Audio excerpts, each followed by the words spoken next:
Gülen's second approach is his analysis of the nature of fundamentalism and its relationship to dogmatism, which provides useful insight into the rise of religious extremists in the wake of globalized modernism and argues for why there is greater need now for the principles of tolerance, respect, and understanding to be strengthened through interreligious and intercultural dialogues than ever before.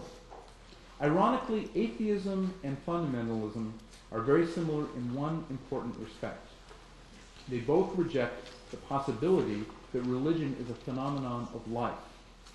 That is to say, that religious communities and beliefs grow and develop and must necessarily operate imperfectly under the conditions of existence. Authentic religious communities are willing to struggle with the search for truth and the ambiguities and uncertainties of life. Such an organic understanding of religion is unsatisfactory to both the atheists and the fundamentalists' need for absolute and unqualified certainty. For Gülen, atheism and religious fundamentalism, understood as fanaticism, are both created by ignorance. Atheism by the lack of religious education and fanaticism by the lack of scientific education. This ignorance is one of the key reasons why education plays such a central role for Gülen and his movement.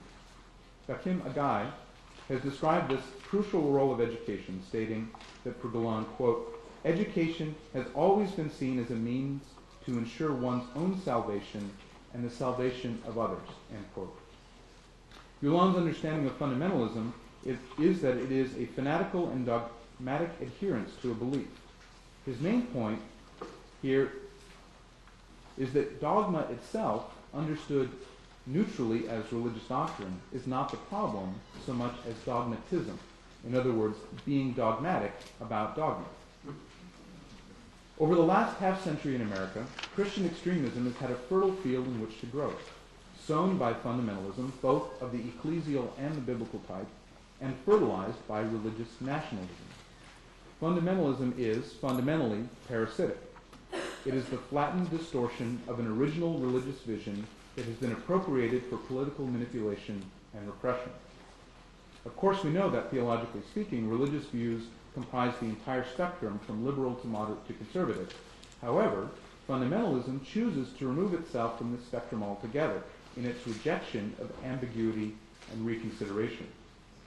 Within the fundamentalist framework, one doesn't arrive at a position through discernment and growth on a spiritual journey. Rather, the believer converts and then retreats from engaging reality, seeking refuge behind a bastion of unmovable certainty. Gülen says something similar when he defines fanaticism as insisting on false and blind persistence.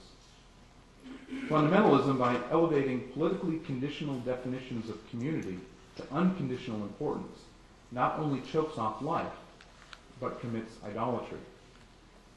The militant inflexibility of fundamentalism and religious fanaticism leads its followers to inevitably sanction force and violence in the name of protecting the faith. Yet violence and terrorism are the complete antithesis of what Abrahamic traditions share in the ethical core of their communal understandings of what God intends, namely the practice of love and hospitality.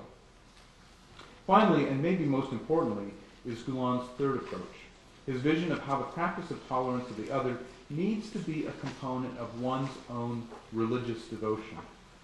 Gülen argues that the true marks of religion, as the connection between humanity and God, should be to benefit all people, not sanction discrimination and violence.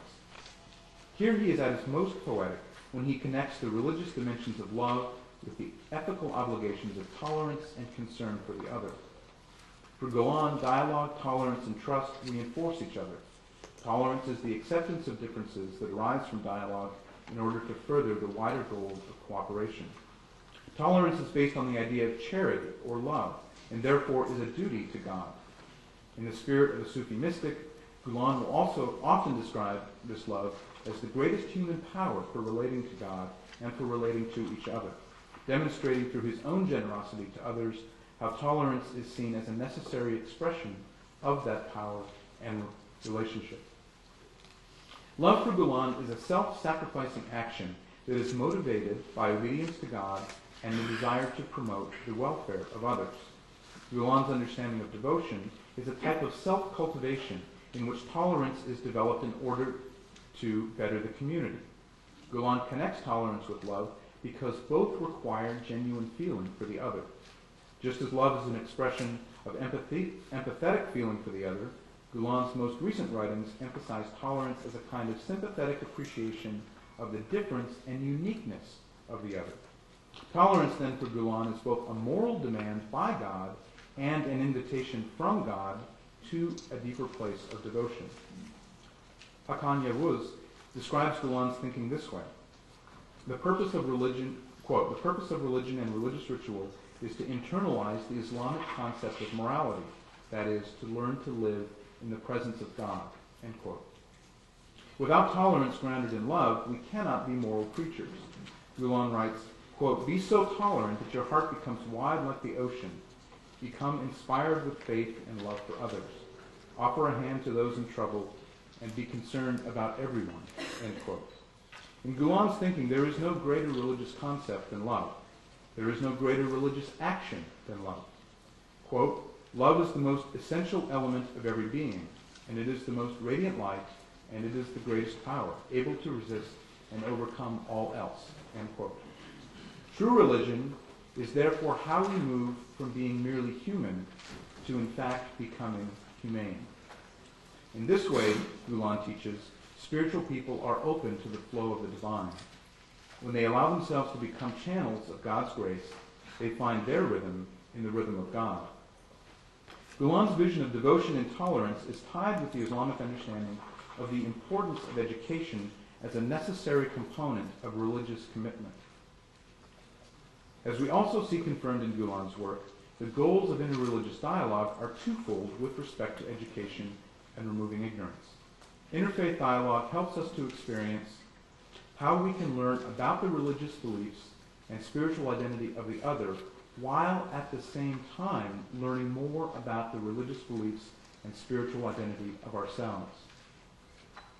All too often, we have turned God's doorways of invitation into our own barricaded gates of self-absorption. In reading Gülen's work, the lesson I take away and rediscover in my own faith is that as spiritual individuals and as religious communities, the purpose of our religious quest is to find the heart of reality and to learn to truly live in the presence of the divine.